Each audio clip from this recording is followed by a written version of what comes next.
creepy and cool TikToks that will blow your mind. Are you ready? Are you ready? Let's go! Disclaimer: this video is for entertainment purposes only. Please do your own research, as these clips haven't been fact-checked. Least talking about reptilians. The reptilian itself is so far-fetched to me. This is like the biggest fantasy you could write about.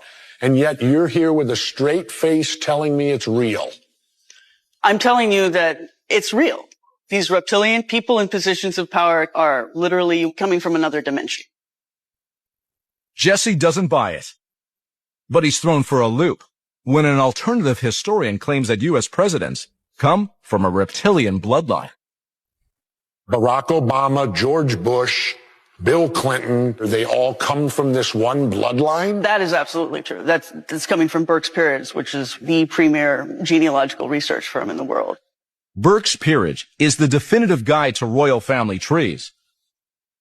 Its research shows that nearly every U.S. president has ties to British and French royal families. You can call them reptilians. Sure, some are connected through distant cousins. But what does it matter if our leaders are actually reptilians? In the big picture, we're hearing about global government today. And obviously, if all our hierarchy are reptilian, wouldn't this then be a global reptilian takeover of the earth? Is that accurate? It is accurate, and there is a new world order forming, and we know that people from this bloodline are the ones in positions of power, so it only makes sense that if there's going to be a global government in the future, it will be ruled by one of these Reptilians, correct? You know what? David Icke was the first. Hey, you're okay? I'm here. Don't panic. I can't breathe. Please don't leave me here. Stay with me. You're doing great. Just breathe. Look at me. Hundreds, and I mean hundreds of people go missing yearly in America in national parks, in forest, unmapped land, and cave systems. This is going to be one of the most chilling topics that I've talked about on The Deepest Rabbit Hole, so definitely viewer discretion is advised. For this episode, if you are watching at night, don't. Before we get into everything, I want to ask you one question. Did you know that the map of people that have disappeared without a trace and the map of the cave systems that run under America go hand in hand? I'm not talking about little, coincidences here and there. I'm talking about this is so similar in a way that it is uncanny. Did you guys know that not only is there a mega ocean under our ocean, there are caves, underwater caves that connect everywhere in this world combined? And you guys know a lot especially in this podcast or on this channel, we talk about sirens and we talk about Nephilim. Now, just a quick recap for the new people that are watching this episode for the first time. Back in the days of Noah, before the flood, I believe that the fallen angels, and this is in the canon Bible, as well as the Book of Enoch, which I read as history, not scripture, but those fallen angels procreated with mortal women in the days of Noah, having Nephilim, aka giants, titans at that time. Okay, so when the flood happens, according to the Book of Enoch, the women are cursed to the sea to become sirens. The fallen angels are dealt with. Some of them change at the bottom of the Euphrates River. And the Nephilim drown, becoming disembodied spirits, kind of alluding to the idea that there is a marine kingdom, a demonic marine kingdom at play. And if the Nephilim are disembodied spirits that may have their domain in the water, and the sirens also live in the water, and we hear all over that there are marine spirits that take human form, or women or men that are taken underwater and they come back the same but not the same, and speak about this land, speak about this place that they were taken to that's otherworldly, where the veil is just a little bit thinner. What if it's not just the Epstein stuff? It's not just people naturally disappearing, but what if it's kind of like that movie I mentioned, except it's sirens, except it's having to do with the demonic realm? I don't know. I'm a firm believer that there are places in the world where the veil is just thinner. Like, for example, the hikers in the Appalachian Mountains, where the rest of the party will turn around and then they turn back around and the person is gone. Canine units cannot sniff out where they went. There's no footsteps. It's as if they just vanished. Oh, over 300 people in Coachella Valley reported hearing voices in their head, but this felt more like a takeover. Tell me more! Oh, great. Now everybody's finally ready to pay attention to what's going on. Well, here's the original experimentation in Russia where they were using a Faraday cage to develop something called biological radio communication, where they were attempting to put messages in somebody's mind, and they were using this, the first voice-to-skull transmitter, and all of this was being done in 1926. I know y'all had no idea that this technology was being developed that far back, but here's the original diagrams of how they thought a human nervous system could be used as a transmitter and a receiver. I've tried to teach y'all about this for the last 5 years, largely falling onto deaf ears. Hell, we've even republished original books on this technology development. But I can't distill all of this knowledge down into a 30-second soundbite that y'all will pay attention to and that won't get shadow banned. These ideas and technologies have been in development for over 170 years, and I know that's not the story you get from the mainstream or from the telepathy tapes or from the podcasters or whoever just wants to yap at you, but this is the truth. As I said, we've republished some of these, and we're in the process of republishing all of these to finally give you full access and visibility into what's been going on once and for all. So if you want the real information, come get it at museumoftarot.com. Remember, all the world's a stage for these Epstein-class billionaires, and the men and women are merely players.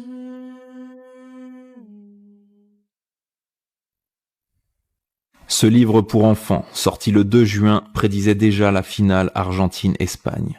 Et Yamal avait posté juste avant le début de la Coupe du Monde les 2 maillots, qui forment le nombre 19. Oui, le football est scripté, mais c'est bien pire que ça. Messi est né le jour d'anniversaire de la franc-maçonnerie moderne, qui a créé le football. Il y a 19 ans, il donnait le bain à Yamal, le jeune initié, mis à nu, sous le regard du maître. Un rituel d'initiation classique. Messi, c'est le roi établi. Et ses initiales forment Lamine, le successeur. Leurs anniversaires sont séparés de 19 jours. Et les deux ont porté le numéro 19 en début de carrière. Dans le tarot, le 19, c'est le soleil, présent sur le drapeau argentin. C'est aussi l'enfant sur le cheval blanc, le cheval de l'Apocalypse 19. Messi est aussi né le même jour que Jean le Baptiste, celui qui baptise Jésus. Mais au lieu de l'agneau ici, on a la chèvre. Parce que notre monde est inversé. Le faux Messi fête son anniversaire pendant le séisme au Venezuela, pays du vin rouge, annoncé sur la couverture de l'Économiste. Et David Beckham boit un verre de vin rouge au même moment, symbole du sacrifice de masse. Tout est inversé. Le sauveur devient une idole du spectacle, et le mal est glorifié, en direct. Chanté par des foules en transe, sur des sons de Burn a Boy. Donc le foot, c'est le temple moderne des rituels païens. Et le nom de famille du président de la FIFA est Infantino, l'enfant. Regardez cette affiche officielle de Justin Bieber pour le show de la finale. Il tient un bébé la tête en bas. Justin Bieber? Comme un trophée inversé, parce que l'enfant est une offrande pour la plus grande messe mondiale le 19 juillet. Man, I'm sick of this wicked world. Everyone needs Jesus. There's something fishy going on in the depths of Lake Superior. Researchers are discovering a growing number of zombie fish. The condition is happening to a kind of lake trout known as siskowits that live in the deepest part of the lake. They have super high fat content to survive in such deep water, so they should be really robust. But these zombie trout are half their healthy body weight. In one of the nets they pulled up from the deepest part of the lake, Michigan researchers say half of them look like zombies. They look gaunt and like they've been stretched thin. In shallower areas, researchers haven't found as many zombie fish, but they say these normies or healthy lake trout could be on their way to becoming zombies. Scientists don't know yet what's behind the phenomenon, or even if it's a problem. One theory is starvation. Since there are very few food sources in such an extreme deep water environment, the trout could starve if one of their food sources gets depleted. Other theories include disease and the invasive eel-like sea lamprey. Researchers are also investigating if the trout have been contaminated by a toxin, like mercury. This discovery comes at a time when lake trout overall are thriving in Lake Superior. They recovered after being nearly wiped out by the sea lamprey 60 years ago. Minnesota officials say they haven't seen any zombie fish yet, but they might conduct some surveys next year to see if any of the zombie fish are haunting the north shore of Lake Superior. I'm very curious about some... Oh, you know what? The answer is data centers. Summoning demons. So I read through the Lemegeton, which has very precise instructions on how to summon a demon. On TV and movies, people are always just accidentally summoning demons, but it really doesn't work that way. There's a lot that you have to do. You have to draw this big thing, but then you have to know what symbols to put in stuff, and you have to have candles in certain places. And this thing Don't do it, man. has to be 6 feet by 9 feet. It's massive. And then there's deciding which demon to summon. There's 72 of these things. Hola, buenas tardes. You could have taken basket weaving. You could have looked up how to do crocheting. You could have figured out how to make tortillas. But you decided to figure out how to summon demons. This is why I don't think that we are meant to survive long. My man. As a species. But anyway, Representative Latinos Against Spooky Shit. Mira. I don't know where you found this year's catalog for Los Spookies and why you're trying to summon one. You're going through La Receta like you're trying to make your abuela's tamales, and we got to put a stop to that, okay? My recommendation, we got to get something bigger than a demon to fight it. So what you're going to do is, this is a specific ritual. You're going to go ahead and you're going to burn some frijoles on the stove. You're going to go ahead and mop the floor and then step on it barefoot. Okay, and then you're going to go outside without a jacket on. And what's going to happen is una abuela's going to appear and it's going to start protecting that house. She's going to whoop the shit out of you first, but she's going to protect the house ultimately. Pero Dios los bendiga. Best of luck. Take care of yourselves. If you heard it, no, you didn't. You're going to need to summon San Goku, El Chacal, and El Chapulín, bro. Damn. She's going to whoop the shit out of you first. No kidding. In their belief, the most ancient accusation against the Tiny Hats is that out of hatred against Christianity and the Christians, they crucified Christian children at the time of the Christian Easter. That every year they fatten up a Greek in the temple and then made of him a victim for sacrifice and consumed part of the entrails. The blood had been poured into the privy, with part of the blood that they wanted to hold in communion on the Saturday of Passion Week, because they believed that they would hereby be relieved of sin. That was a custom among the Tiny Hats, and where there are many of them, it took place yearly, especially in Spain, and if no Christian could be procured, they bought one. That if a child could be got, they wanted to make out of the blood sacrifice, as it were, and that they were under obligation to send some of the blood to other Tiny Hats, and that the child ought really to have been crucified on Good Friday. But in Valdras, there was precisely quite a small Tiny Hat community, so how many Christian children must have been killed at Easter every year? 1247, the Tiny Hats of Germany and France complained to the Pope, that they are accused of communicating at the Passover feast with the heart of a slaughtered child. It is extremely probable also that several factors were operative in the swift dissemination of the charge. At any rate, hatred and envy cooperated everywhere. I quote these words worth taking to heart. From the beginning of the Apologeticum, we are called the most villainous of mortals because of the secret practice of killing and eating children. And it's crazy to think that all of this took place, right? This is mind-blowing. You couldn't even conceive of this stuff happening. Because it always connects back to who? The Rothschilds. It reads in this book, the second group of those who participated in the sale of Negroes were those merchants who dealt in many commodities, including slaves. They thought of these people as merchandise. These guys, for instance, recalled the time in 1850 that his partner, Sam Rothschild, gambled all of our money off and sold to another flatboatman for a Negro girl, took her and traded her off for tobacco. They really were the lowest of inhumane level that you can think of. That name Rothschild comes up when talking about the Tiny Hats because we all have seen one of the Rothschilds admit to creating Israel, Zionism, inventing the Tiny Hat people. And if you do enough deep dive research, you'll find out that the so-called black people, who are actually the Al-Moroccan Tartarian Empire descendants, they are the original true Israelites. The swarthy, melanated, dark-toned people are actually the chosen ones, and that those parasites flipped and enslaved and inverted everything to make them forget who they were, made them suffer, and changed their identity in the process. And after seeing what they do to children in secret, should give you all the answers that you need as to why they invented and did all of this, and all of the slavery. Wow, this is too much. But let me know how you feel about this in the comment. This Japanese video game is illegal in almost every country, and it's literally called play. You play as a man whose goal is to essay multiple different women. The first thing you do in the game is use the mouse as the man's hand to inappropriately touch a woman. The more you touch her, it fills up what the game calls your arousal meter. It only gets worse from here because it leads to you stalking and essaying the women however and whenever you can. The game leads to the character kidnapping them and trying to turn them into slaves. If you win the game, you have impregnated and murdered one of them. Now, Japan has an entire category of games called eroge or erotic gameplay, and when this came out, the fans of that didn't see any problem with it. And before all the outrage, it was even being sold on Amazon. Eventually, the game became illegal to make and distribute even in Japan. Multiple other countries even made it flat out illegal to possess the game. The makers of the game, Illusion, were shocked and said they followed every Japanese law when they were creating it. You can apparently still find the game on the dark web, and Illusion is still creating erotic video games to this day.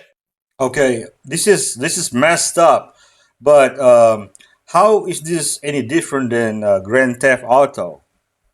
The drought that we are in, they believe that by the end of summer, if things don't change, we will be in the drought of 1610. The drought of 1610 was the breaking point. Nobody could grow anything. Saw a story about the Hoover Dam. When you look at the Hoover Dam, that is providing, I think it's 25 million people with their electricity, mainly California, Nevada. To generate electricity, you need to have a lot of water behind that dam. If this doesn't correct itself, you're going to have major electricity shortages. By 2027, 2028, if we don't get miraculous rain here, California is in real trouble. Dude, AI just challenged 100 years of forensic science by proving that fingerprints are not actually unique, and this could now officially reopen thousands of criminal cases. So this is obviously insane because for over a century now, the entire justice system has operated on one fundamental assumption. Every single fingerprint is completely unique on every single person. That is settled science. Except it's not, apparently, because this team at Columbia Engineering just fed 60,000 fingerprints into an AI system. Not to compare the fingerprints from different people, but to compare fingerprints from different fingers on the same person. Everyone assumed that they would be completely different because that is what forensic science has taught us for 100 years, but the AI found patterns that no one has ever noticed before. It could match fingerprints with different fingers on the same person with 77% accuracy on a single pair and then much higher when analyzing multiple pairs. Okay. Whenever the researchers tried to go out and publish this in a major forensics journal, they got rejected. The reviewer literally said it is well known that every fingerprint is unique and refused to consider the paper. Except it's obviously not. Experts are literally saying that this could now officially reopen old investigations and potentially exonerate people who were wrongfully convicted based off of faulty fingerprint matches.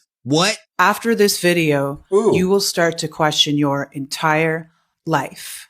Not because of what I'm about to say, but because this creature is living 2,000 meters below the surface of the ocean. This is the telescope fish. Down here, they look like my cousins. There's zero sunlight, no warmth, just endless darkness and crushing pressure. Even a submarine, which was built for pressure, would get crushed under these conditions. Yet this creature moves through this environment like it's normal. It survives. It exists in a place that would be impossible for most life. And that's what makes this creature so fascinating. It didn't escape all of this pressure. It adapted to it. And maybe that's a lesson we forget about ourselves. We often think that pressure means something is wrong. Sometimes the environment that challenges you is also the environment that shapes you. The pressure you're experiencing today might be developing strengths you haven't discovered yet, because this creature wasn't made for shallow water. It was made for the depths. And maybe you're stronger than you realize because of the depths that you've already survived. I like that. I think they're kind of cute too. Gerard Butler commented on this video of mine about giants making giant doors. He asked, where are all the giant bones? Great question. Allow me to explain. In 1916, outside of Syracuse, New York, they found 68 giant skeletons that had horns on their heads. In 1934, in India, they found a 31-foot tall giant skeleton on a riverbed. Now, the newspaper the next day reported that it was a mistake and it wasn't the skeleton, of a giant human. It was that of a giant monkey. I guess it's King Kong's grandpa. This is what a 31.5 foot tall giant skeleton looks like. Now, a 31.5 foot tall giant skeleton wouldn't fit through these doors, but it would fit through these doors. Here's U.S. President Abraham Lincoln talking about giants in a speech he wrote in 1848. He said, "Our eyes gaze upon Niagara like that extinct species of giants did, whose bones fill the mounds of America." I found this, the libraryofcongress.gov. Here's a link. You go there. They have all the newspapers going back to the 1700s, and you can search them. When I search giant skeletons, it comes back with 190,000 results. Now, this has all been for entertainment purposes only. I would never say giants existed because there's no proof. Jerry, thank you for your comment. I appreciate it. If you guys made it this far in the video, thank you. You're awesome. God bless you. I'm Joe. This is Alternative Theory. Ask the Smithsonian. Have you guys seen the guy that was allowed all of a sudden? Somebody's been allowed into the Grand Canyon to go exploring. So he's basically finding what I call the first Egypt. And there's all these melted buildings that have been maybe under the ocean for a while. All these just, destructed, amazing buildings that look very Romanesque down there. Yeah. So Egyptian too, right? The Egyptians were in. Yeah, it was the first Egypt, is what I call it, which was in the United States. A lot of people may not be ready for this information. They need to know. They might be very hurt and scared by it. So version 1 of ivermectin acts like a fertilizer to these synthetic parasites. They recognize it, and when they're exposed to ivermectin, they immediately start growing anchor hairs and lodge in the body forever, and then grow at a faster pace. But first, they stop and grow anchor hairs, and this creates the illusion of relief because they're not crawling around anymore. So somewhere between 4 months to even a little over a year, someone might think, yeah, I cured myself. That's exactly what's not happening. Version 2 causes mutation as well. This can all be seen under the microscope. Anybody can go by our microscope and go prove this to themselves repeatedly every single time. Please do. I've already done it once. People keep asking me to redo it, but the powers that be, if I mess with them too much, I'll get deplatformed. Yeah. I'm afraid to do it again. I have my old footage, but I can certainly assure anyone that you wouldn't approach a synthetic parasite or treating yourself for synthetic parasites by treating yourself for natural ones in the first place. Matthew 17 verse 21. This kind of go only by prayer and fasting. Do you know some of the most common places that we get parasites in America? You go on the CDC's websites right now. Go to Google, type in cdc.gov and the next word parasite and hit enter, and then open the link and then click parasite. And read this review that the CDC has about parasites infecting Americans. It actually reads, there's 90 million Americans right now that have parasite infections causing chronic medical diseases. My next question for you is, why is every medical doctor in America told in school for 4 years that parasites don't exist in America when the CDC itself tells you 90 million Americans, which is a third of America, at least they know has medical conditions caused by parasites? And then they tell you where the most common parasite in America that makes these people sick with these autoimmune diseases, where it comes from. And it says protozoa parasite infections most commonly come from your tap water. Mm-hmm. Interesting. Man, luckily I don't have tap water here in Indonesia. Everything needs to be cooked. Even the water. This is the creepiest one. I came out here to check on the chickens. Creepiest I've seen yet. I just heard. First off, I heard my name. Second off, it sounded like somebody was saying, help me. Why are you bringing us outside?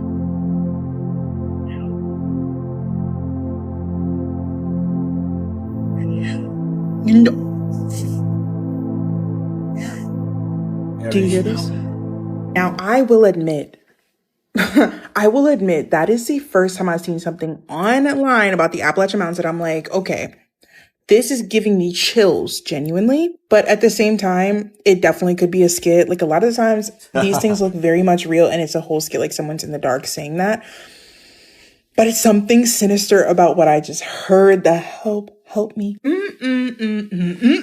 I promise you, every single day I open this app, I'm figuring out why I am not going to go to the Appalachian Mountains. Not to mention the fact that never mind. I can't even say that on this app without my video getting taken down. Just know the map of people that are no longer here and the map of the cave systems, specifically under the Appalachian Mountains. They coincide. They directly line up. So what's really going on? It's definitely giving, honestly, like what we just saw is definitely giving mimics. And mimics, a lot of people think like they're just, regular creepy creatures. I think that these mimics are familiar spirits. I think they watch us and I think they use the voices of people that we love or someone that they think that would draw us into the danger. And then that's when bad things happen. That's what I think. Genuinely. Because, I don't know. Anyway, I'm not going to get too deep into it. Just know there is a lot of creepy things going on in the wilderness. And it just really makes me think, because of how old a lot of these woods are, like they are older than freaking dirt. What is lurking in those woods in the dark that has been here for centuries? What is out there for real? Like, do you ever drive down those long roads at night and there's nothing but pitch black and forest on either side of you? And you're like, what is going on in those woods right now? Who's out there? Anyway, as always, make sure you like and follow. Comment down below what you think. I agree with her 100%. We all want to know who built these massive cathedrals, right? We all want to know who had the knowledge before we were all born. We want to know why we're being told that they were built with hammers and chisels. Today, I think we take a step closer to finding out where this incredible knowledge of construction truly came from. Where we are all aware of the massive continent that was completely left out of our mainstream textbooks, the land of Mu. So let's go even deeper. When we go back to this article from the Courier Journal from 1925, nearly 100 years ago, where it reads, according to the records from Colonel Churchward and the East Indian High Priest, the records state that some people were brought by flying machines to India from the land of Mu in the Pacific Ocean. The records say that Mu was the motherland of man. In Mu was the Garden of Eden, where they had cities, where they learned to build palaces of marble. They acquired the skill to quarry gigantic blocks of stone and to transport them long distances and to carve them into human faces. Like we saw in episode 60 in Easter Island, where the records say that the people of Mu navigated the air and had ships where they sailed to far distant lands with rich cargo. And now that we know all of this, I want to show a few things. First of all, this is showing that the technology of flight has been here before, where the Wright brothers' story, creating the first plane in the 1800s, would be a massive lie, where they have this information stored and giving it back to us slowly, as we have discussed. Secondly, they mention in the tablets that the land of Mu was in the Pacific Ocean. The Pacific Ocean has been named the Pacific Ocean for 13,000 years? Or was the land of Mu here much closer to our timeline? Or is there more land? Not the entire continent, obviously, but are there other lands, possibly bigger than Easter Island and possibly bigger than Hawaii, left over from that cataclysmic event that are still here today and simply hidden from our maps and our flight paths, where our current day planes could simply just be flying around that area, where these hidden islands could be, hidden knowledge, where our flight paths are just circling it, the Garden of Eden, the place where humans had cities, where they learned to build palaces of marble, and learning all of the construction skills that we are all asking questions about. Worldwide today, we are all wondering who built these cathedrals. We all know at this point that the horse and wagon community did not hire Donkeys Incorporated in the 17 and 1800s to chisel away at some stone and marble and knock out the Cologne Cathedral. We know this. Imagine eating some portobello mushrooms and then seeing something absolutely insane in an alleyway. So you pull your phone out to record it, but you're like, it's not really there, right? But then you go through your camera roll the next day and the thing you saw in the alleyway was real. It was there. It wasn't just the portobellos. That's exactly what happened to this guy. This thing showed up in front of him as he was walking to his apartment. And I'm not too sure what it is. It looks like Siri in real life. Like, it looks like the epitome of AI in real life. So a lot of people are saying that this could be some sort of time rip that he's capturing on camera, like an interdimensional split. And this thing even has a shadow. Do you see that? That is crazy. I'm not too sure. It's definitely not a ghost. What do you guys think this is? And what would you do if you saw this after eating some portobello? Historical facts that don't sound real. In 2005, a fortune cookie company correctly predicted the winning lottery numbers. It resulted in 110 winners, enough for them to open up an investigation, like a fraud investigation, but they never found anything on the company. In 1960, the CIA launched a program called Kitty Acoustic, where they surgically implanted recording devices into cats. They were going to send them overseas to spy on Soviet commanders. They trained these cats to go up to certain people, poured millions of dollars into the project, but it was an immediate failure because the first cat got hit by a car within the first 5 minutes. Jeannette Rankin was elected into the House of Representatives 4 years before women were even allowed to vote. In an attempt during the war to keep Nazis away, a Polish doctor faked a typhus outbreak, and he saved over 8,000 people. During the Salem witch trials, they never burned any witches. There were never any witches burned in the Salem witch trials. They were imprisoned, and a lot of them were hung, but they... That's not what I heard. Never burned any witches. That was in England. Really? If you're from New England, Massachusetts, let me know in the comment if this is real or not. In 1898, Morgan Robertson wrote the book called Futility 14 years before the Titanic sank. It was about a massive ship called Titan hitting an iceberg and sinking in the North Atlantic in the month of April.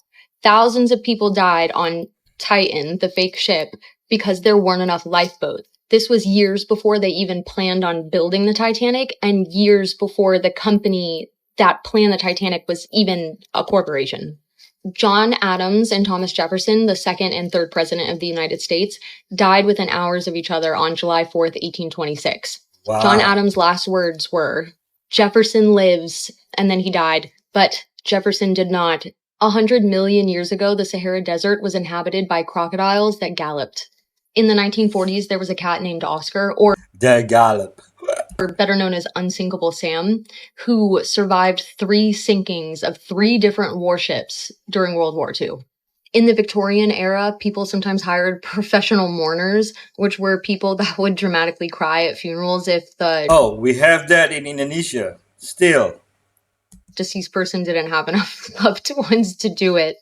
Guys, scientists are currently saying that the Doomsday Glacier just started tearing itself apart, and the one ice shelf that's holding it back could snap off as early as this year. Everybody's obviously heard about the Doomsday Glacier. It's that massive glacier in Antarctica, and it's basically the cork on the entire West Antarctic ice sheet. Its actual name, though, is Thwaites, and it's roughly the size of Florida, so it's obviously a big deal. For thousands of years now, the entire thing has been propped up by an underwater mountain about 30 miles off the coast. Now, scientists are saying that the eastern ice shelf is cracking apart from the inside and the glacier is starting to slide off that mountain. They're saying that it's moving towards the ocean way faster than it was a few years ago, over a mile a year. And once that ice shelf wants to give out, it is the last natural break that we have, so there's nothing behind it to slow it down. This one glacier is already responsible for about 4% of all sea level rise on the entire planet. If the whole thing collapses, that is about 26 inches, and because it's the plug for the rest of that ice sheet, there's over 10 feet of sea level behind it. They've always known that this was coming, they just didn't think the break would give out this fast. Most people learn the wrong way. They read books, they take notes, they watch videos, but nothing really ever changes. Believe it or not, Benjamin Franklin noticed this too, so he completely learned it a different way. Welcome to How a True Genius Learns, a series where we steal the learning strategies from history's greatest minds. Today is Benjamin Franklin. Franklin was always learning, but not in the way that most people do. He didn't learn to know things. He learned specifically to test things. Franklin followed one rule, which is utility first learning. This is learn something, then immediately use it and apply it. He didn't just read about electricity. He experimented with it. He didn't just read books. He didn't just read about ideas in books. He tested them in real time. Every single idea had to face reality. This is a pattern we see across many geniuses. The Wright brothers studied birds as they were trying to build the wings of their plane. They didn't just collect knowledge, but they tested it real time as a new one. Isaac Newton watched an apple fall, then asked why. When you test your ideas against reality, something extremely powerful happens that most people miss. You build an intuition. It's almost a sixth sense for how the world works. So don't just learn. Have a project that you're applying what you learned in real time. Test it, break it, iterate it, improve it. Because the fastest way to think like a genius is to experiment like.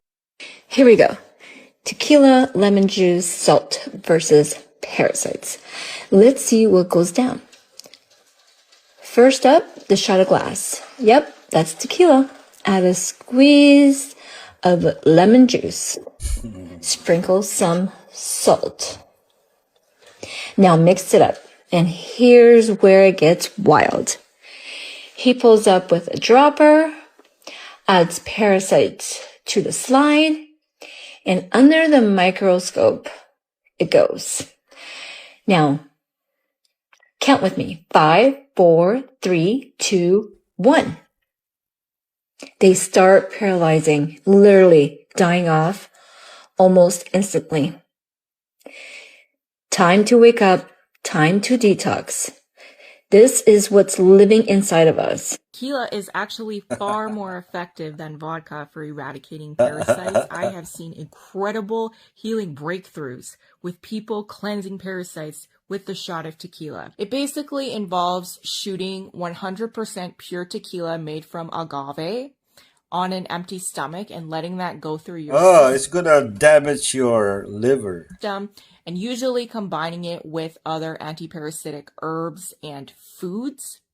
And I have seen insane results. Tequila also breaks down biofilm. If you're going to go after parasites, I will warn you, parasites are smart, and when they feel threatened, they will start to immediately lay eggs and release toxins and heavy metals into your bloodstream. And if you do not have a binder to mop these toxins up, you will be in for major die-off symptoms. So I always pair a parasite cleanse with a strong binder before, during, and after my cleanse. If you want info on the step-by-step protocol I do twice a year, just comment DWORM and I'd be happy to send it to you. They are drunk, not dead. They're blacked out. God warned you about this. So do you know who this is? This is Erling. He's a very popular soccer player. I bet a lot of people know him. And I just learned something about him that kind of shocked me. So if you go to his bio, look at what it says. Every morning you have two choices. Continue to sleep with your dreams or wake up and chase them. Because here's the thing, man. God placed a dream inside of you. And God will never place a dream inside of you that he doesn't know you can accomplish. If God put it in your mind, he knows you can do it. And some of you guys have been pushing it off. You've been like, man, I'm not the guy. Who am I to be able to do that? But God literally gave you not only the desire, but the power. The Bible says God is working in you, giving you the desire and the power to do what pleases him. So God not only gives you the desire, he gives you the power, but you got to actually put the work in. The Bible says commit your actions to the Lord and your plans will succeed. But how can you commit your actions to the Lord if you're not taking any? God can work with your failure, but he can't work with nothing. Because God will do what you can't do, but he won't do what you won't do. A lot of you think you're waiting on God, but really God is waiting on you to take that first step. So take that first step and go chase your dreams, bruh. Do what God has called you to do. All right? Can I get an A? Men. Authorities took down a dark web child predator site, but everything about this screams cover up. In 2019, a site was launched called Boys Town. Basically similar to all the other PDF websites that I've covered, you have to upload your own original content to get in, and it has a bunch of different sections from the age of the child to the type of abuse. What's different though is that this site's security was top of the line, and it took authorities years to get past it. They had planted a couple people to become members of the website, and then they started working on taking down the security of it. By 2021, authorities had shut down the site and arrested 4 people, but due to the fact that this happened in Germany and due to German law, they don't release pictures of them to the public. Them not releasing the pictures isn't odd, but what is odd is that they banned the public from coming to the trial. According to suspects who were members of the website, one of the people arrested was a high-ranking member of a German security agency, which would explain why the site's security was so well done. As soon as the site was taken down, an uncaught member of the site posted every picture and video back onto the web, so authorities decided to do nothing. But a German investigative reporting channel went onto the web and manually deleted everything. Without them, all those victims would still be plastered all over the internet. All of the suspects only received 7 to 12 years in prison, and still none of the public knows who they were. This is actually spiritual behavior. In Haitian voodoo, drinking immense amounts of liquor with no reaction is literally one of the signs that a person has been fully possessed. You're actually watching a behavior that mirrors possession. Palo, they use it to first activate the environment for the dead spirits to take charge. Rapper Squilla practices Palo Mayombe. He constantly brings intoxicated or high individuals on stage. People think it's random or a funny social media marketing scheme, but it's not. In Palo, open people make the environment easier for spirits to move. And when spirits move, the practitioner gains power. Their intoxication creates more access for spirits and more energetic charge. When the crowd is chanting his lyrics, that's collective agreement and ritual participation. His music becomes the chant, the crowd becomes the vessel, and the intoxication becomes the doorway for the spirits. And he becomes the center of the ritual field. The more spiritually open bodies in the room, the more active the spirits become. And when those dead spirits are moving, the practitioner standing at the center of that energy gains higher spiritual authority.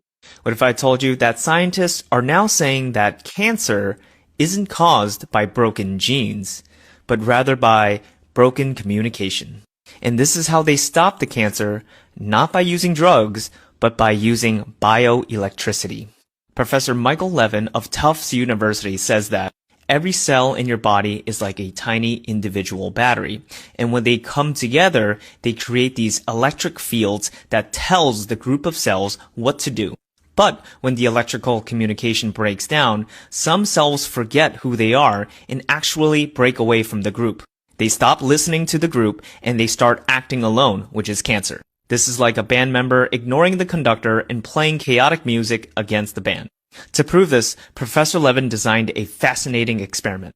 His lab injected frogs with tumor genes designed to cause cancer. And instead of trying to delete the mutations or use cancer drugs, he restored the normal bioelectric fields around the surrounding tissues. Wow. And the crazy result was that the tumors reversed and the once rebellious cells reorganized back to the normal, healthy group of cells. And this matches an emerging concept in medicine called the biofield, where this invisible energy and electricity affects our health. This research may revolutionize the entire way we think about cancer. Instead of trying to go to war with cancer and killing all the cells, it's about bringing them back to the community and helping them remember who they are.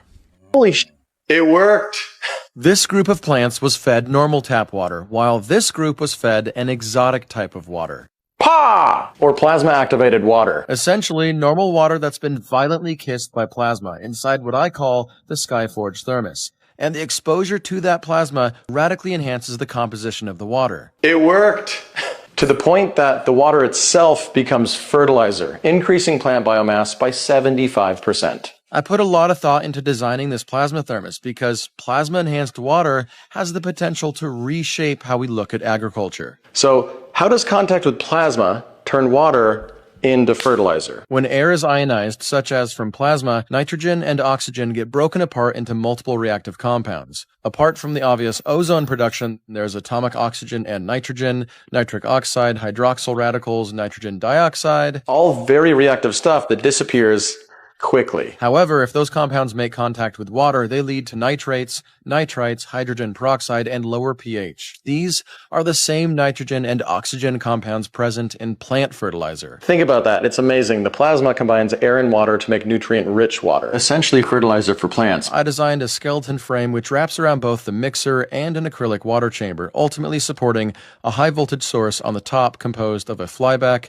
Zevius driver, and high-voltage multiplier. My decision to use a voltage multiplier to produce high voltage was an intentional decision because when they're current limited, they are great at producing corona discharges. And corona discharge is really efficient at producing oxidizing compounds compared to, say, a single hot plasma arc. Polarity, baby, polarity. With high voltage DC, polarity makes a massive difference with how air is ionized. Ideally, plasma activated water should have a pH near 6 with 10 to 20 parts per million of nitrates and minimal nitrites. Tap water in my little part of the world has a relatively high pH of about 8.3. Using a pH-sensitive chemical, you can see the coloration of this tap water is a rich dark blue. On the other hand, tap water with acid added to bring it down to a pH of 6 corresponds to a color of vibrant yellow. Plasma treatment should turn the water from blue to yellow during tests. Giving it power, I stepped back and let plasma do its thing. Within about a minute, there was a noticeable change in coloration, and by exactly 3 minutes, the entire mixing chamber had reached a bright yellow. I filled 6 with potting soil, with 1 triplicate for plasma treatment and the other triplicate for control. Then I was off to find a fast-growing plant species. Radishes, they take the cake with a 3-day sprout time. At day 13, the difference was profound. The control was still looking anemic. The plasma group, different story entirely. Plenty of biomass, and after gently washing the soil out from their roots, the total biomass of the control group was 4 grams, and the plasma treatment group 7 grams. That is a 75% increase in biomass. So holy shit, plasma activated water increased total harvestable biomass per unit area by 75%. It's amazing. Just start feeding crops with Gatorade. I'm kidding.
Namman Prai, Thailand.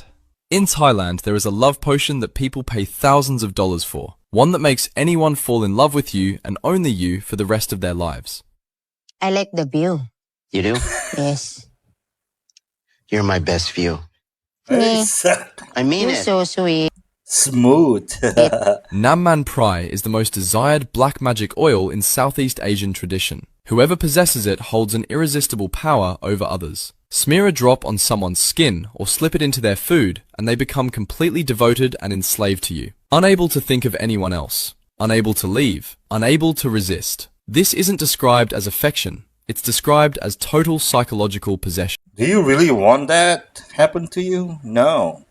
Victims lose the ability to make their own decisions. They abandon families, careers, and their own identity, existing only to remain close to whoever used the oil on them. Cases documented across Thailand describe people cutting off everyone they loved, parents, children, spouses, consumed entirely by one person. Men historically used it to attract women of higher social standing. Wealthy clients across Thailand, Taiwan, and China paid roughly $1,500 per bottle. The reason it costs that much is what goes into making it. Namman Prai can only be extracted from the body of a pregnant woman who died violently. Suicide, murder, sudden trauma. The more violent the death, the more powerful the oil. Extracted at night in a cemetery using a candle flame rolled slowly across the chin of the corpse to draw out the fluid. Only highly experienced shamans can perform this ritual. Ordinary people who attempt it end up possessed, haunted, and eventually losing their minds entirely. Millions of people Man, will suffer that's when crazy. water lockdowns begin. Yo. The fix is the United States Water Reserve, and Trump understands this. You heard that? So Americans won't Thompson. only be protected by being in this asset, they will also become very wealthy. This is what Bill Gates is warning the entire world about. It's sitting on Coinbase right now under the ticker USWR. The United States Water Reserve. Almost zero people understand what's happening, so listen. We're talking about Bill Gates, the same guy that called COVID years before it happened and profited billions from it. He has been silently hoarding all of America's water supply. Behind closed doors, AI is booming, and the data centers that they use are getting super hot. They require billions of gallons of water to keep cool. AI won't stop gulping. The United Nations have been warning the people that AI could use more water than the people on Earth need. And this is terrifying. The son of a government official just leaked this picture online. The government is preparing to restrict your water. Limit of 4 hours of use per day. No more swimming pools, no more long showers. This is insane. Look, all because AI server farms are sucking the country dry. And if your blood isn't cold yet, Bloomberg just published this. The water bankruptcy era has just begun. Not approaching, not soon. It's here, now. Scientists are sounding the alarm that billions of humans are about to run out of water. And there is only one asset available on Coinbase that gives you a direct stake in America's water supply. It's USWR. This CNN report was just exposed. Gates has been pushing the UN to adopt a blockchain solution to the rising water crisis. Guess what asset Gates wants to happen? That's right, USWR. It's all sitting right here. I dug so deep I found the US government's public crypto positions portfolio. Right there for anyone to see it, USWR. The same asset that Trump is preparing to announce to the nation. If you go to the official website, uswr.ai, it confirms that President Trump is set to announce this to the public on July 29th. Entirely verifiable. You can check this for yourself immediately. We have exactly 23 days to secure our position to make wealth for future. When Trump officially announces the strategic water framework, which Gates just signaled is confirmed, we're looking at insane numbers, up to 1,000x by July 29th. Just check this out. More people need to be aware of this because it's happening now. So go to Coinbase or Phantom Wallet and look up USWR. Verify the CA ends with USWR, so it's not a replicate token. Now we just positioned ourselves before the entire country of America. Okay, I put $5. Demons make fun of people that do this. The person essentially in some way asks this demon to do them a favor and go harm somebody. Now that could be in the form of whatever black magic system the person's working in. Demon doesn't care less, couldn't care less about how you wiggle your fingers or what words you say or what book you read out of or what you draw on the floor.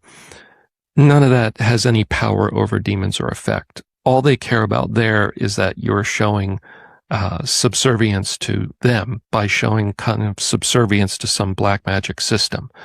And you're basically giving deference to them and showing kind of a disordered kind of respect for them. But most importantly, you're entering into servitude because once you ask a bad guy for a favor, now you owe them and they want you in that bondage. Ooh, demonologist. Yeah, man, that's suspect. No way.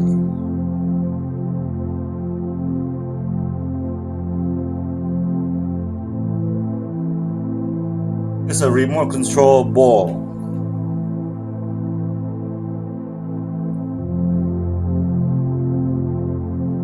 And America is about to be the first country to tokenize our entire water supply.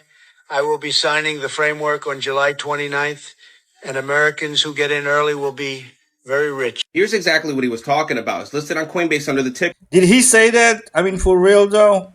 USWR, the United States Water Reserve. And almost nobody knows about it yet, so watch this video till the end and save it just in case it gets taken down. So the United States Water Reserve is all of America's water supply in a single asset that you can have access to right now very early just in case the announcement really does happen.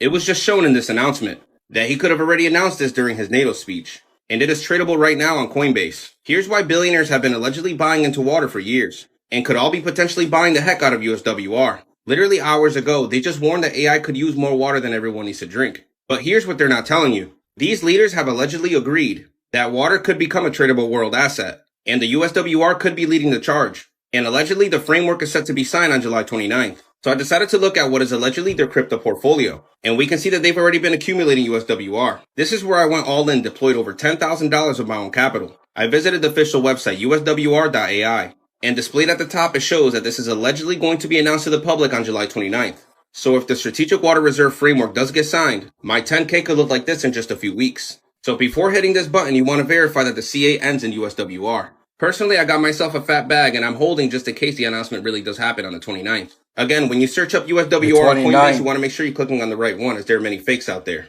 And as always, this is never financial advice. Meme coins are risky, so do your own research. Comment USWR and I'll send you the correct contract address. All right. You said the 29, now it's the 12. I'd say I was going to put $5. Okay, I'll put $7. I cannot unsee what I just saw. Everybody has been talking about this documentary, and now I can see why. This is about the areas of the dark web where predators go to abuse children and the officers whose job it is to find them. If you love documentaries, hit follow because I post daily and you'll never miss out on what's new. First of all, it is disgusting the number of people who participate in these dark websites. And it's astonishing that the people whose job it is to find them find any of them. In one case covered in this documentary, there's a girl who had been abused for years, and they rescued her by identifying the brick wall in the videos of her being abused. Some of the people caught in this documentary are caught abusing babies, and when the officers find them and arrest them, they're with children. And then they think that they've found the guy at the top of this dark web community, and turns out he's not even the guy at the top. And these poor guys who work in this industry, they have to watch this stuff on a regular basis and then go about their lives as if they didn't just see the most horrifying thing.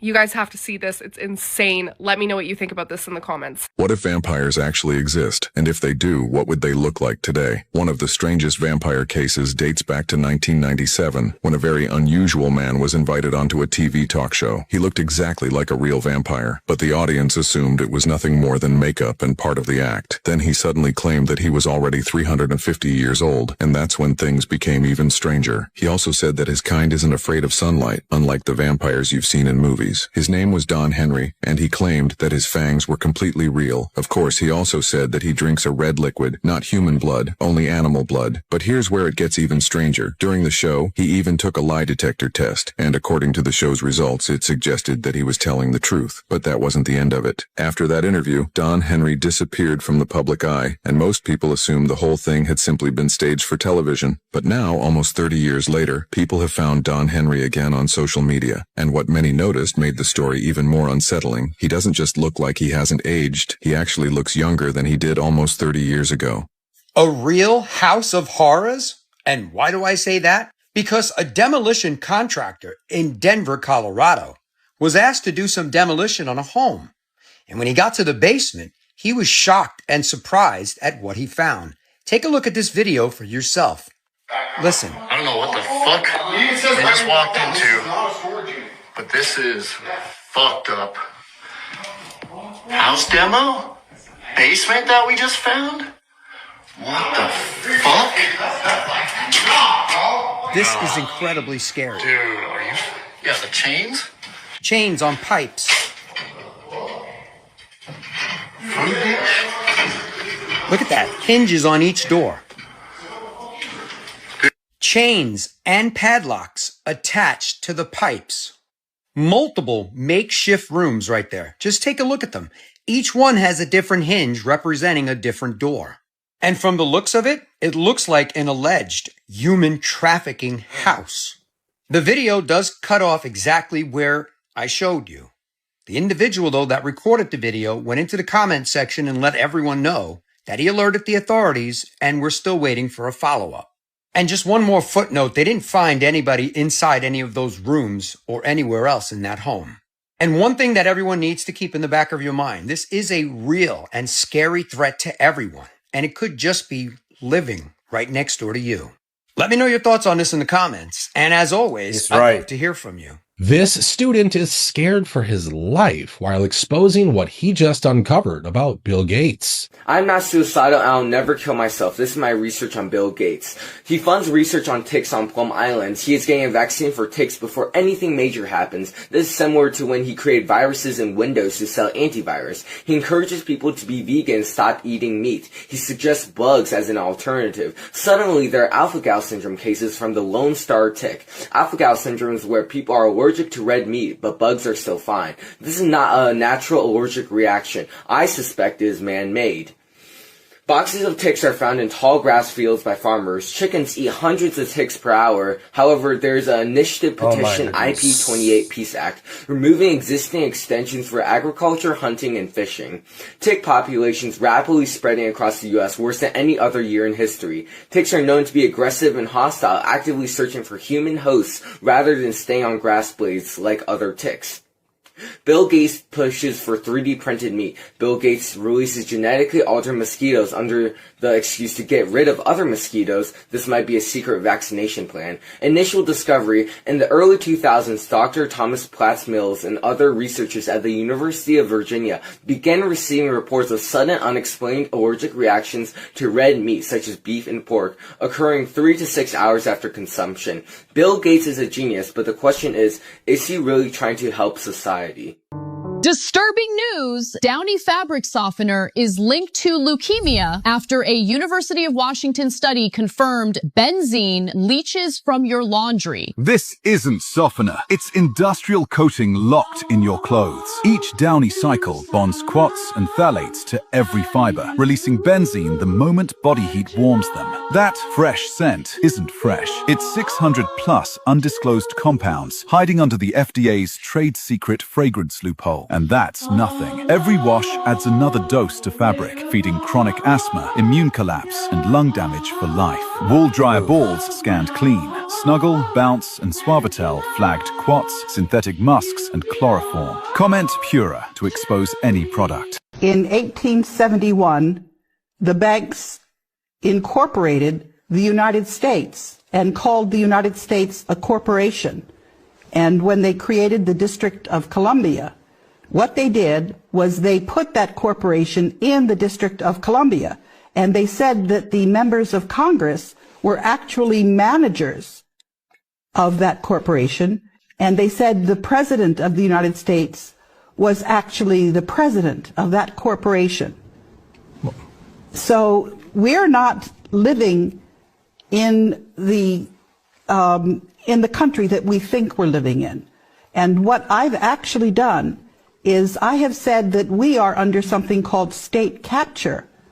And I have said that there is an interregnum. And if you look that word up, that means that we don't have a legitimate government. And when the founding fathers wrote this Constitution, they realized that the bankers were trying to pull a fast one on us and to try to take over our governance. And so they put in a safety mechanism, and there's something called Article 5, which says that when 2/3 of the state legislatures request an amendment, that the Congress is required to convene a constitution to consider amendments.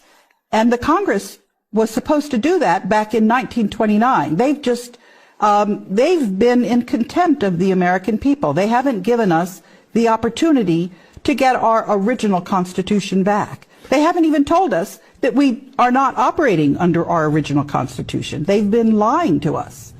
See, they must think we're not paying attention. But ever since CERN shut down, things have been totally different.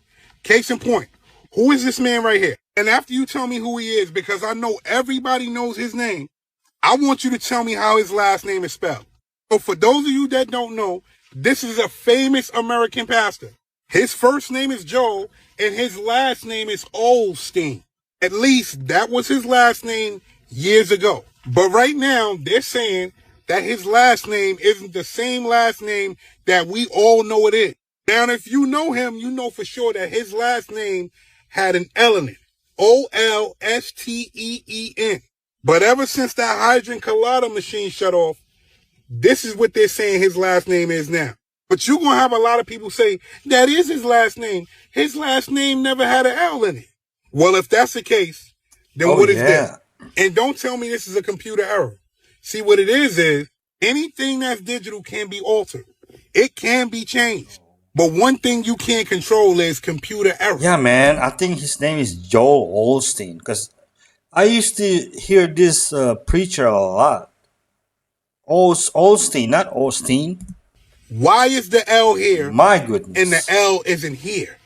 And we can go down a couple of rabbit holes of things that happened since CERN shut down. Fruit of the Loom cornucopia.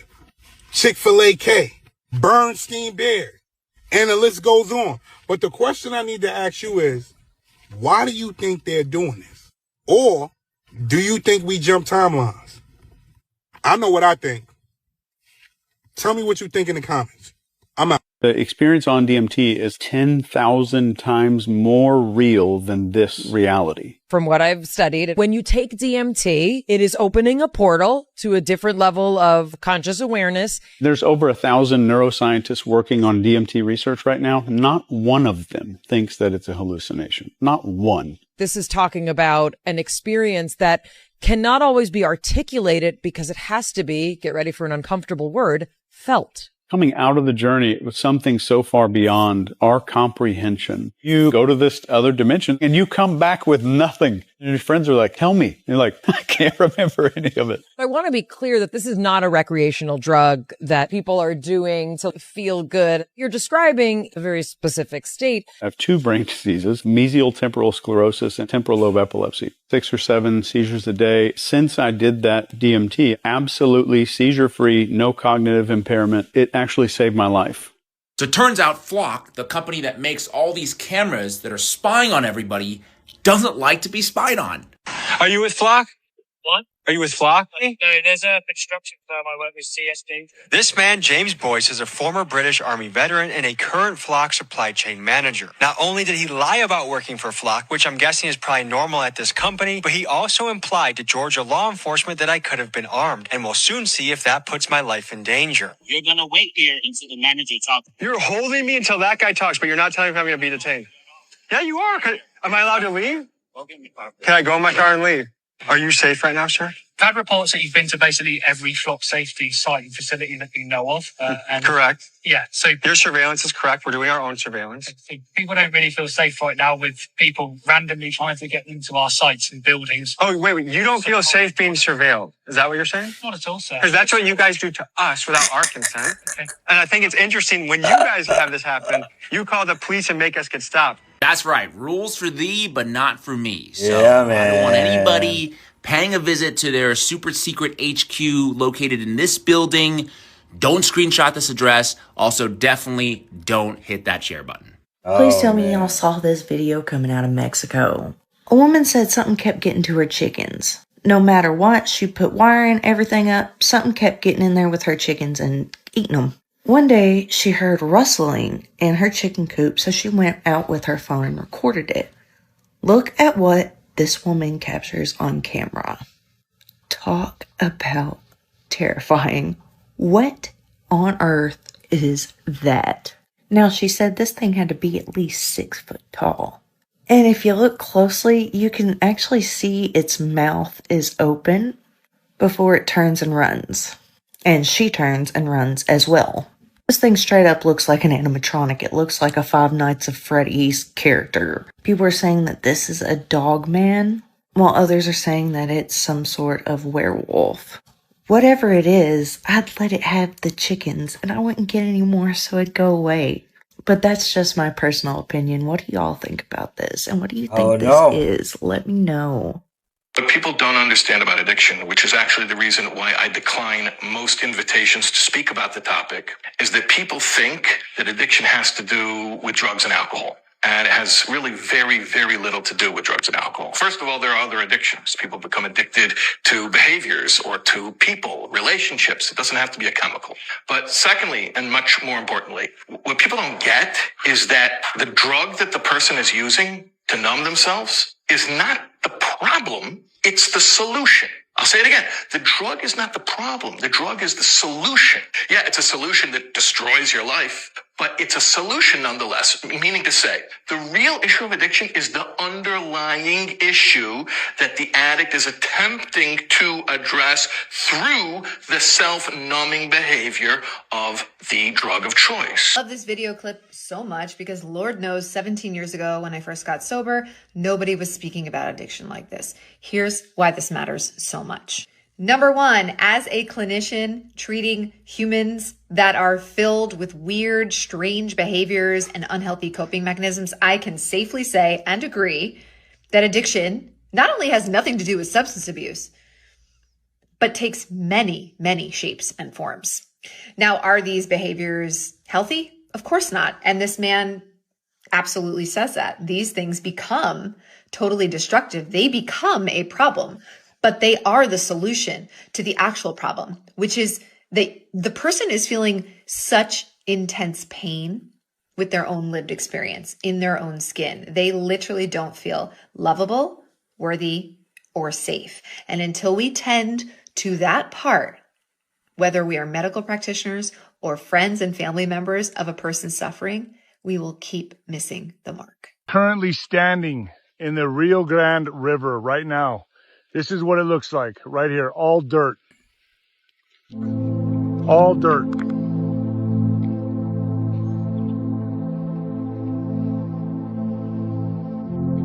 You're looking at an environmental catastrophe, what this is. The new Meta data center in Los Lunas, New Mexico, takes 75 million gallons per year to cool down the data center. And this is what we're left with. Another data center is being built in El Paso right now, a Facebook Meta data center. How much more water is that going to take? This is going to be, folks, this is apocalyptic. I've never seen a river like this. By this time of the year, you couldn't even swim in this. It would take you under. The undercurrent would take you out. This is unbelievable. No more water. So what does that mean for the farmland, the ranch lands, the cattle, the houses? I mean, are they soon going to start moving people out of this area? Yes. Are they going to start moving people out of here to what, 15-minute cities? You're not going to be able to survive out here? What's going to happen to the agriculture? Folks, what we're looking at here is unprecedented. We've never seen anything like this before. I'm sounding the alarm bells. All right, folks, I'm currently standing in the Rio Grande River right now. This is what it looks like right here, all dirt. All dirt. Catastrophe, what this is. The new Meta data center in Los Lunas, New Mexico, takes 75 million gallons. Well, crows will go stand in the middle of an anthill or where there's a large colony of ants and let the ants start to crawl all over them. When they're in defense mode, the ants have formic acid. And the reason the birds are doing that is to use it as an antibacterial and like an antifungal compound, because the ants start walking all over. They're super smart. Over them because they're in attack mode, and they release the formic acid, which kills any parasites or microbes that destroy the bird's feathers. Birds have been doing that since forever. That's crazy that they would know that. How many ancient cultures have known these types of things, and then lost it, or not necessarily lost it, but it just goes to a smaller group of people because modern medicine has taken over and basically recreated the compounds chemically to put into a pill or a salve or whatnot, as opposed to doing those things in nature that this stuff originally comes from. Native shamans will understand plant medicine by being out with the plants and talking to the plants and understanding what those plants are, what they do, and how they can help another species. I'm sure that there were native cultures that knew about this.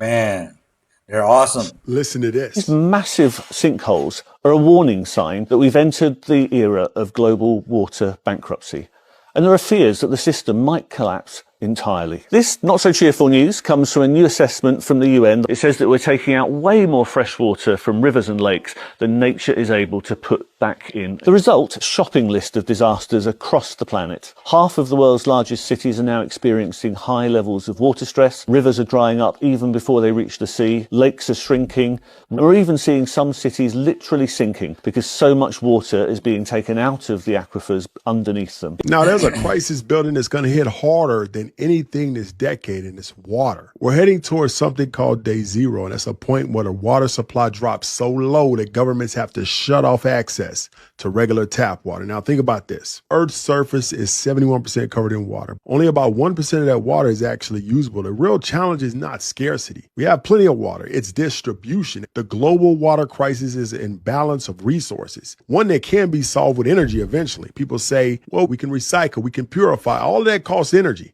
And that energy costs $4 to $6 a gallon. Pipelines, filtration, desalinization plants, all of that requires massive energy to run at scale. Now think about this. We're in the biggest tech transformation in history. AI, data centers, semiconductors all require a massive amount of water. Demand is exploding. That's why people like Bill Gates, Richard Branson are investing in land and water rights and in the systems that move and purify water. Now, here's 5 ways you too can invest. Water ETFs. You got PHO, you got FIW. They both give you exposure to the entire water ecosystem. You got water utilities, AWK, WTRG. They're both predictable, essential demand. Then you got infrastructure. You have water tech companies that are solving purification and recycling, the pick and shovels of the new water economy. By the time everybody figures this out, it's going to be too late. Follow me for more on the future of money, resources, and how to position your... Cap, just another way for them to control. When he wasn't actively smuggling nuclear material out of the United States for Israel, this man was producing some of Hollywood's biggest movies, like Pretty Woman, Fight Club, and LA Confidential. Arnon Milchan is a Jewish producer who has worked on some of the most well-known films in Hollywood, like 12 Years a Slave, Bohemian Rhapsody, Mr. and Mrs. Smith, and Gone Girl. But he is also responsible for illegally smuggling restricted American nuclear technology, including tech designed to trigger nuclear bombs directly to Israel to help them build their secret nuclear weapons program, a program that Israel still refuses to officially admit exists to this day. When U.S. authorities finally did figure out what he was doing, they didn't charge him with any crime. In fact, he faced no consequences whatsoever. What's even more incomprehensible is that to this day he continues producing major Hollywood films, with upcoming releases expected as early as next year. All right, folks. Thank you for staying till the end. I hope you like my lineup. Don't forget to subscribe, likes, and hype, okay? And hit that bell notification so you won't miss my next video. Have an awesome day. Always.